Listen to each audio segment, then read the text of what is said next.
What is up, NYJohn here with more action from the Dota 2 Canada Cup and presented by Dota2.ca. And we have what I believe is the semifinals of the losers bracket. Team Dust versus, I'm going to call him BoB or Bob. Check out the brackets to actually find the real name. We have a lot of picks underway. I'm a little bit late coming into this one, it seems. And this Team Bob, so we'll roll with that. And we can see bans by Team Dust. They've taken out both Nyx Assassin and Bat Rider. Meanwhile, Bob have taken out Templar Assassin and Magnus. Ooh, interesting. Templar Assassin ban frees up a lot of heroes. So we can go into the picks. First pick was Darkseer by Dust. Response was Bounty Hunter and Faceless Void by Bob. And then Queen of Pain and Keeper of Light from Dust as well. So Faceless Void in the first three picks. Of course, a very strong hero. We don't see him picking that area as often. And this is actually what I believe is a run back. So Team Bob was beaten by Dust in the very first round of the tournament. They went to the losers bracket, progressed through there, and now are trying to complete the run back against Dust. Dust, meanwhile, trying to take them down for the second time in this Dota 2 tournament presented by Dota2.ca.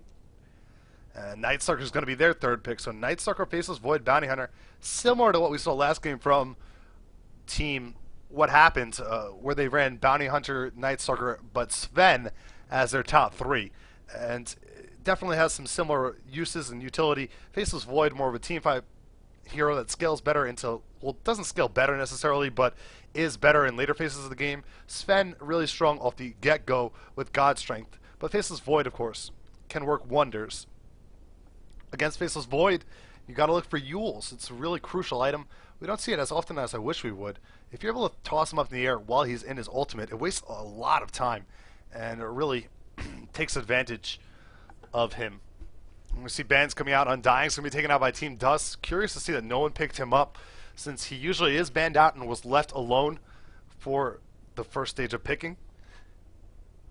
And now Bob is going to go for their third ban. If we look at the needs for Team Dust, they have a support, a middle, and a long lane. So going to go for an extra support or carry. They're going to take out Wisp first, which is not a bad option. Dust tried to run Wisp before, but it wasn't to great effectiveness, as they did lose that match. Team Dust now with their fourth ban of the game. They're looking at a middle, a carry, and a long laner. So they're going to aim solely for supports, maybe a jungler or two in the mix as well. They'll take out Jakiro first. So no twin-headed dragon this game. Meanwhile, Bob go ahead with their fourth ban. They take down Nyx. So one of the carry options for Dust, which they tried to use as well last time we saw them around. And he'll be out of the mix. I'm getting actually a text message that says Band of Brothers United is their name.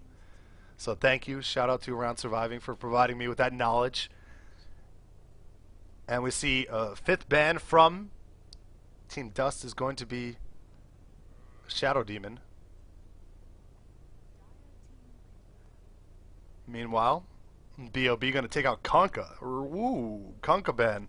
Something we don't see all too often at all, but I would like to see a Conka pick, so it's quite a shame that he's banned out.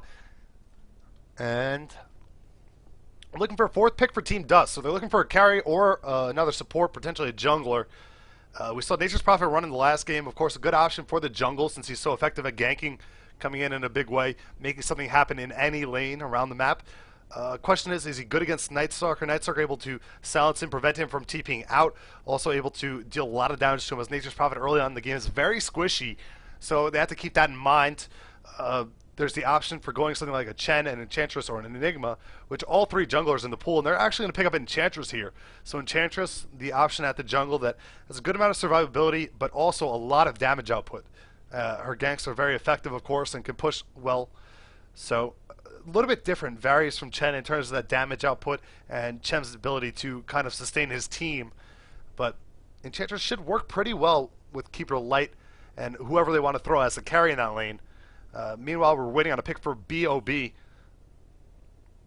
And they're going to pick up Lina. So Lina, Faceless Void, so far set up to be their tri-lane. And they're going to look for another support here that can set up that Lina stun in all likelihood, I believe. Either be through a slow or a disable. And there are heroes like Shadow Shaman available. Venomancer is still in the pool as well. So there's going to be a lot of options for them. to do that. Team Dust with their 5th pick. They're looking for a carry, so Tiny is in the pool if they wanted to go for that, but Wisp is not available. Of course, they don't have Wisp on their side, so it would be a little bit different than what we usually see him in. They're going to pick up Luna. So Luna, not a bad idea. They have Queen of Pain, Keeper of Light, Enchantress, all ranged heroes. Going to benefit from Luna Blessing. Actually gives damage to everyone. What am I saying? So Luna, a carry we see pretty often, has a lot of damage output, is very strong early, and continues to be very strong throughout the entirety of the game. If you get that crucial farm on her, the only question I have about it is Luna is very susceptible to damage output, obviously, as most carries are early in the game. But Faceless Void with that ultimate, if you can throw down a Chronosphere, Night Stalker comes in with a Void that's going to deal 300 damage and change, and then Lina with the Laguna Blade. They have to be very careful with how they play this Luna, how they protect her, because early on in the game, you cannot stand to let her drop too often, because she really does need item farm to scale past a certain point in the game, where her skills will carry her so far, but eventually it translates into needing to have those crucial items. Wow. Team Dust just selected their heroes, probably the fastest I've ever seen. It was like in an instant. Really impressive from them. Good team coordination, obviously, to be able to manage the pick screen so well. And BoB a little bit slower on the uptake for picking their heroes. Witch Doctor, their final hero selection. And I love Witch Doctor, but we don't get to see him at all, really. I think Paralyzing Cask is really powerful skill, especially against aggressive ganking lineups, which potentially the Dire team could bring at you. Or if you're aggressively ganking yourself, it could definitely be useful. I also like his heal, which not too many people use, but 2 levels in that I feel optimizes it in terms of the actual healing value versus the mana cost. So we'll see what they can make out of this Witch Doctor pick. I'm really excited for that. So BoB, nice selection for them. Let's go over who is playing what for Team Band of Brothers United. Our Radiant side, we have, I'm going to have trouble reading this name, Kuki Giannak on Night Stalker, Ryan on Faceless Void, Feeder on Bounty Hunter, EK Chan on Lina, and Thick Bop on Witch Doctor.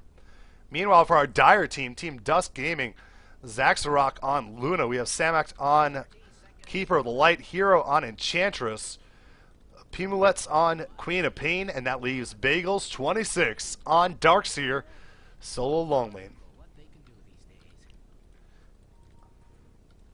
I guess the one curious thing is Witch Doctor's not going to be too effective against a Darkseer, because he doesn't really have that long duration disable that's going to put Darkseer in a bad position to take him down in the laning phase, as Darkseer is likely going to be away from any creep wave when they go for the stun.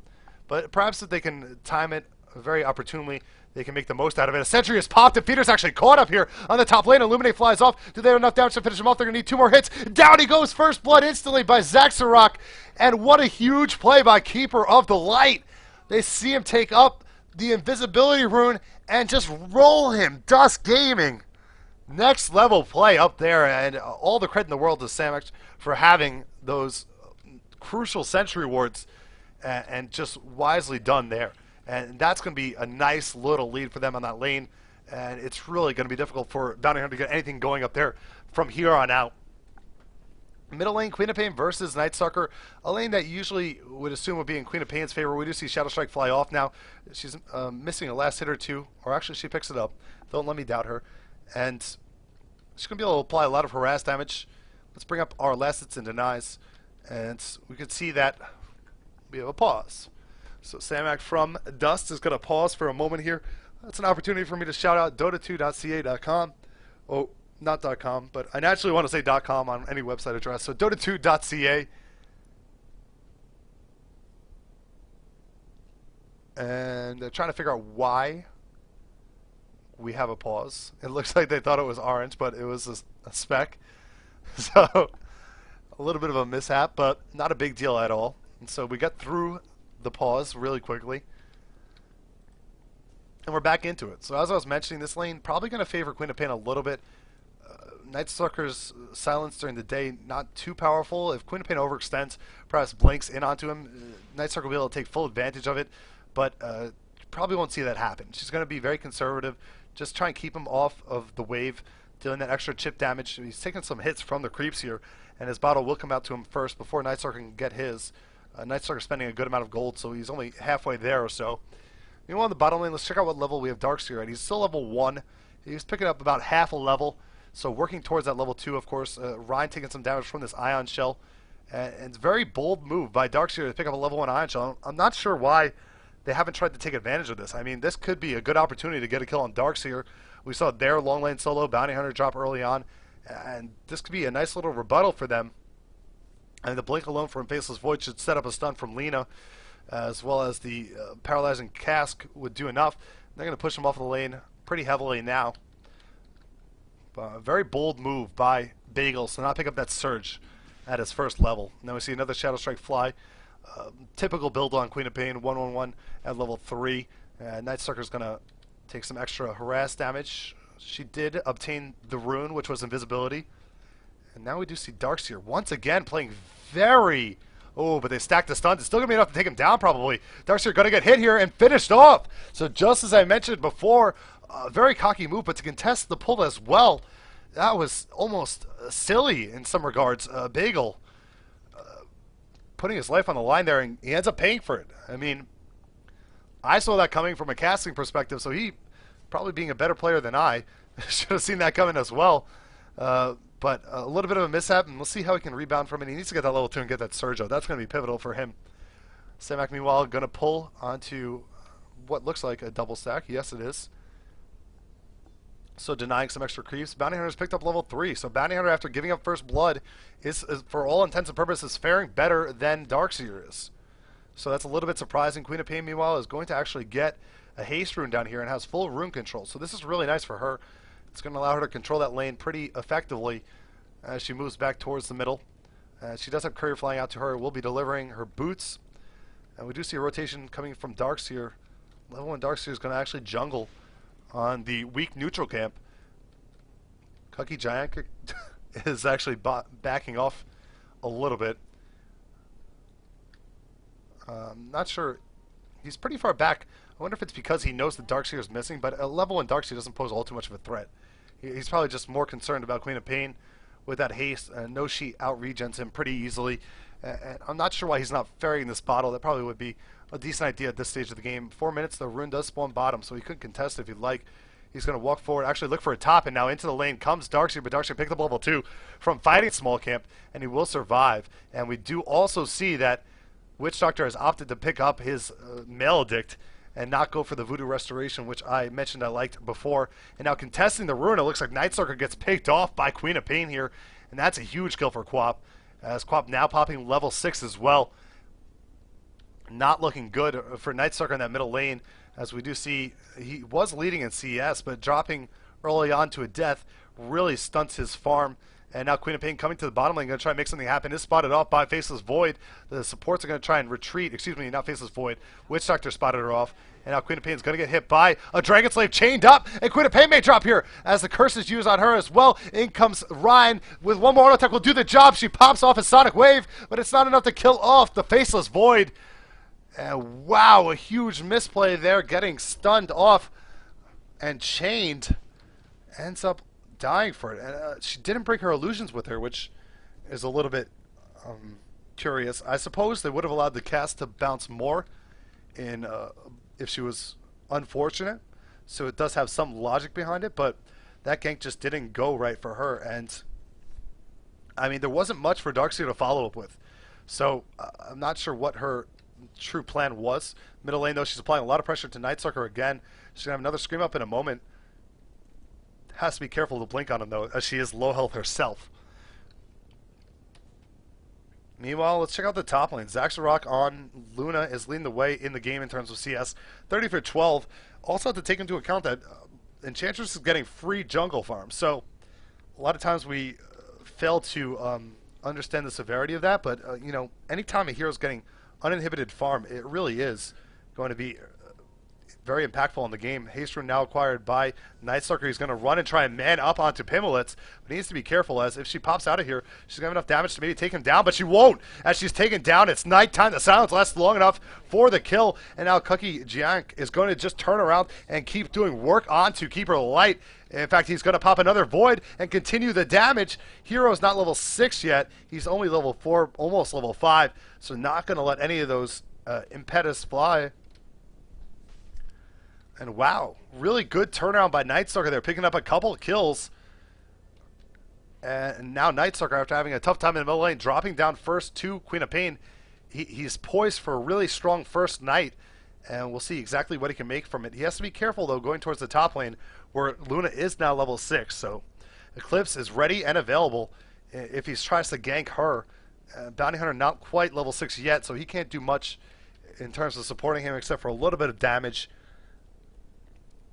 Remember, last game with Team What's Happened, they used a lot of roaming together between the Bounty Hunter and the Nightstalker. So we'll see if they can do something similar in this game. This is, of course, a different team, being Team BoB. Band of Brothers United, I believe, is what someone informed me their name was. And Ryan continues to farm up the bottom lane. If we compare CS, it looks like a slight lead on Luna, but nothing too tremendous. And more curious to see what she's going to build. It looks like neither of them are going to go for a Midas quite yet. If they're not going for it now, they're probably not going to go for it this game. That'd be a pretty fair assumption, I'd say. Hero in the jungle is about to hit level 6. He's waiting on what I believe is a stack. Yeah, he's going to stack some mud golems. We do see Keeper Light runs into a ward. Spotted off by the Radiant team. He'll pop off, give himself some mana. Some movement down here on the bottom half of the map. Darkseer is dropped pretty low on health. We have an invisible Queen of Pain rotating down towards this lane. Level 5 Witch Doctor only has 600 life. Level 4 Lena has even less life, by about 60. But she has her eyes set on this low health Faceless Void. And if she can get off both skills, it will be enough burst damage to take him down. Just waiting for the perfect opportunity. And here it goes. And the ultimate, the Sonic Wave flies. And Queen of Pain melts the Faceless Void. A nice pickoff there by Pimmelitz. He's had a couple questionable plays this game, but certainly that's going to be a nice method to try and come back from them. Getting that huge kill on the opposition's carry. Meanwhile, top lane, we do see Lena going in for some warding. Puts a ward right next to the Dire ward, so Dire are going to be able to counter ward that if they'd like to do so. And it looks like Witch Doctor and Lena just roaming together to try and find some support in the middle lane, while middle is away from home. Zaxxerok does pursue. Looks like he was going for a kill on someone, but doesn't quite get it. Nightstalker runs in, gets stunned off here. They're looking for the Centaur stun, but couldn't quite get it, as Nightstalker does have that extra movement speed since it is still nighttime. Illuminate's going to fly off. It takes down Nightstalker to around 300, 400 health. And now TP comes in from Bounty Hunter. And that'll be the end of the action for the moment. I think we're going to see sentries come out here and start dewarding a little bit to try and get some extra map control for the Dire team. Darkseer is being pursued in the jungle. Thick Bop on his tail, but not much he can do against him solo. EK Chan, middle lane, has one ward left on him. Let's check out our... If we look at the supports, it looks like actually as we have a silence coming up on Queen of Pain, they're going to go for a full dive here. Here comes the Light Strike Array. It hits on her, and the Dragon Slave will be enough to finish her off. She blinks away just in time into the trees. It's going to turn around and man up onto Nightstalker, taking him down with a scream and Shadow Strike. Oh, nice play there by Queen of Pain. Ends up winning hard. And a gank gone wrong for Nightstalker, just singing his praises moments ago. Haste Rune now acquired by Queen of Pain. She can try and make something happen with this bad boy. She will have a Sonic Wave up in 25 more seconds. And Darkseer has popped level 7. So now has 4 levels on that Ion Shell, level in Vacuum, 2 levels in Surge. And it's looking to create some chaos throughout the map. He's very tough to kill now. We have not seen Faceless Void use a Chronosphere to my knowledge yet. And that's interesting in its own right. We do have Lena coming in from the side. Not level 6 yet, so it would be a tough kill still on Darkseer. And they're thinking about doing it looks like. Ryan backs up a little bit, doesn't want to take that Ion Shell damage. We had a ping come out from Queen of Pain, who looks like she's going to come down to the bottom lane once she heals up in the well. And uh-oh, there's a third hero coming into the mix. It's going to be Night Stalker. Now Darkseer needs to probably TP out of here. He's going to try and just run through them. Queen of Pain did make her way down. Here comes the Sonic Wave. It actually gets canceled. And Chan is going to get dodged. He tries to use the Light Strike away, but Haste and Queen of Pain is not going to get hit by that. And here comes a couple auto attacks. It's enough to take down Lena. And now the Sonic Wave, a little bit of overkill onto Night Stalker. And now Ryan's going to have to pop off his Chronosphere just to keep him alive. Zaxxerok walking the line, trying to stay out of that. And now Hasted Queen of Pain is going to continue her pursuit. Maybe run into a Witch Doctor here in a moment. Blink forward, Scream comes out. One more attack will do the job, and the Shadow Strike will be enough to kill him off. Thickbot pops down an ultimate, but it will not be enough to kill anybody. He was probably hoping that would hit on Queen of Pain, as she was Maledict, but did not. And now they're going to push this bottom tier 1 tower. It's already below half health, so may go down here. This could be the second tower kill of the game for Dust. They haven't lost any of their own towers, so that would be very positive for them. Luna does have Ring of Aquila. Please forgive me as I keep mixing up Lena and Luna, both in the same game, which causes issues. And Eclipse doesn't even have to be used, so another positive for Dust. It looks like NYJohn is going to come in with a Void onto Luna. And Luna's going to have to back off here. They're trying to bait out the ultimate. And if they can get a vacuum on the back end of it, it could work. And here it is. The ultimate's used. The vacuum doesn't pull him in time, though. Perhaps a little bit of miscoordination by the team members there. Darkseer's going to get hit by a Maledict and take a good amount of damage. He's going to go down, but he's going to take Lena with him. So well played there. At least he takes someone down with him. Meanwhile, middle lane, Queen of Pain going to continue to farm. Has 1,300 and change in the bank. Working towards perhaps an Aghanims we see pretty often on Quaps. Her CS has dropped off as she has moved a lot. 5-2 and 2. Doing a good job of being a part of kills around the map in this game. Hero joins the middle lane as well as Samak on Keeper Light. They're going to try to push down this tier 1. It's the last standing tier 1 for the Radiant team, so expect them to put up a defense to try and salvage some map control. TP's coming in as Darkseer's actually going to join the fray as well. Darkseer with level 3 in that vacuum now. Chan has to be careful as they all get vacuumed in. They're going to take a lot of damage, but actually they back out quickly. In comes the Paralyzing Cast to try and save them on the back end of it. Scream from Queen of Pain takes Thickbop down pretty low on health. And now we do see a Loon Strike as well. And they're going to turn around, just focus on the tower. That should be enough harass damage to get them the tower. In fact, Sonic Wave flies off and it's enough to take down Thickbop on that Witch Doctor. So Queen of Pain not giving up, is going to use Sonic Wave for one support hero. At this stage of the game, of course, that's a fine decision. We do see point boost drop on her as well. So we'll be working towards that Aghanims. Zaxxerok picks up a Blade of Alacrity. Probably going to go towards a Yasha, I would suspect. And 11-6 is the kill lead in favor of Dust. Not sure that tells the whole story of the game, as they're up 3 towers as well and seem to have a lot of control. Luna, 63 for 13, is 1 CS behind Faceless Void in terms of their last hits, but her farm is definitely better as a result of everything else that's been going on in the game. As we can see, her at 5,700 net worth, meanwhile 3,900 net worth on our Faceless Void player. Pimulitz is going to back up here. No Sonic Wave available. They're applying some extra harass damage onto the tower. Now the jump forward aggressively onto Night Stalker. Night Stalker pops the silence. Ultimate used by Faceless Void. He's going to stand in and eat a whole Keeper Light Blast, though. Takes him down pretty low. Pimulitz is going to try and blink out, but is unable to do so as he's taken down. And now they're going to go ahead and jump on top of Ryan. He gets taken down by the Lunar Lucent Beam coming out from Luna. And they're going to go ahead and turn around and focus on the tier 2. Get another tower kill here. And just build on that advantage. Buyout comes from Queen of Pain as she'll go towards the bottom lane. Get some farm down here. I want to thank everyone that's joining me. I'm NYJohn. This is Dota 2 Canada tournament presented by Dota2.ca. I hope you're enjoying the game. We have Dust versus Band of Brothers United, I believe. BoB. And so far it looks like Dust have a decisive lead. And there's no easy way to cut it. And looks like they played very well. Gotten a good amount of farm onto their carry. You can see their 3 top heroes in terms of net worth are better than any of their opponents. And that's usually a bad indicator if you're a fan of BoB. Just because they're just outvaluing you, and these are all heroes that scale very well with levels as well. So experience on top of farm, they're ahead in both regards. It's going to be a difficult task to come back from a lead like that, especially when they're asserting themselves this heavily early in the game, as we can see them go for a tier 2 tower on the bottom lane yet again. And this tower is going to be focused down, taken down pretty quickly.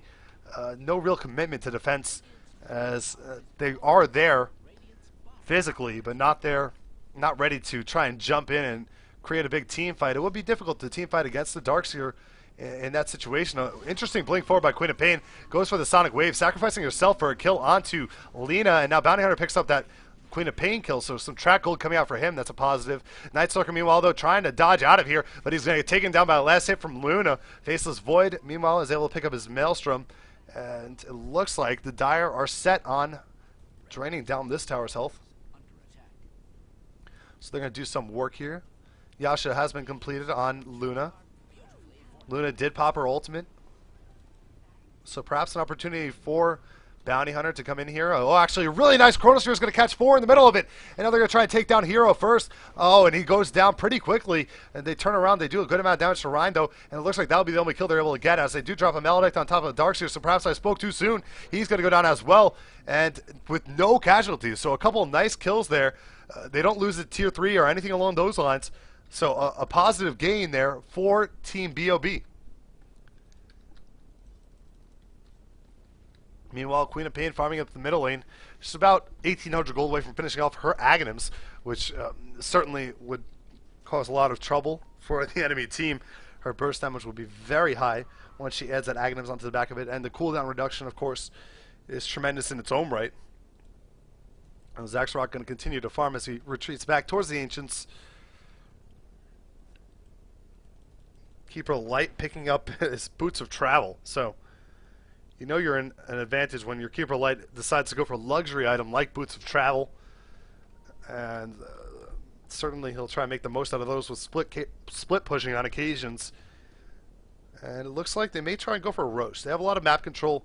Here come the wards from Samak. It was just pinged, so Roche is probably a likely option for them here. The question is, can the Radiant try and contest it? And who are they going to put it on? If they put it on Luna, it seems like the reasonable decision. It would work out pretty well, but Queen of Pain's been playing very aggressively, so it makes you wonder if they want her to go in, kamikaze, get whomever she can with her skills, and then come back to life. So I'm curious to see what they decide to do with that. And here comes Luna. Actually, Queen of Pain's not even in the area, so they're going to give it to Luna if they can get it cleanly. But we do see a rotation in from Night Stalker. It's daytime. He has an ultimate available. Has to pop it off now. He's not using it. He's going to drop down to an impetus from Hero. Enough damage to kill him off. And now Queen of Pain on the top lane able to solo kill onto Bounty Hunter. And now she'll be pulled in by Keeper of the Light. And the thing's just going the way of Dust right now.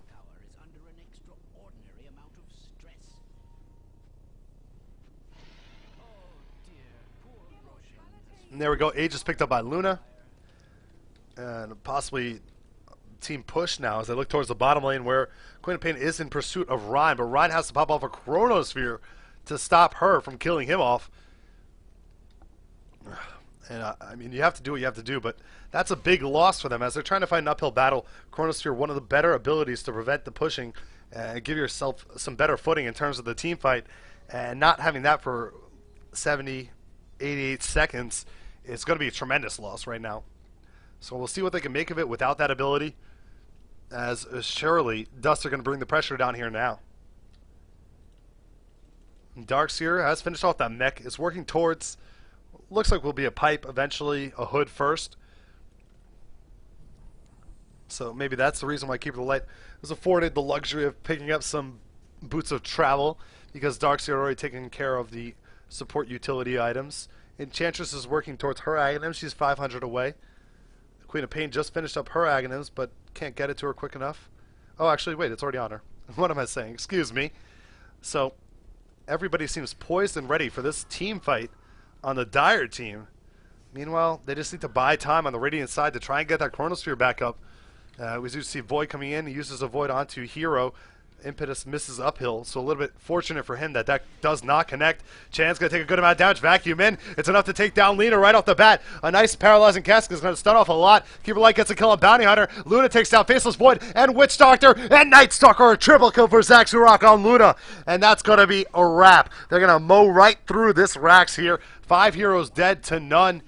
And, I mean, there's not much you could say about it. Dust just seemed to have outplayed their opposition from start to finish. BoB putting up a good fight. Night Stalker had a good start, but it just didn't work out. They didn't apply enough pressure to Luna on the top lane. They were able to take down Darkseer once on the bottom lane, perhaps because of his own carelessness. But where we stand right now, Dust look to be the victors of this game. Over 15,000 gold in advantage, over 15,000 experience in advantage, and already taken down that one Rax. They may not want to apply the pressure now, as Chronosphere will be up, but we'll see. They are still grouped up here in the middle lane, and the vision from Night Stalker is going to spot off a couple of these heroes.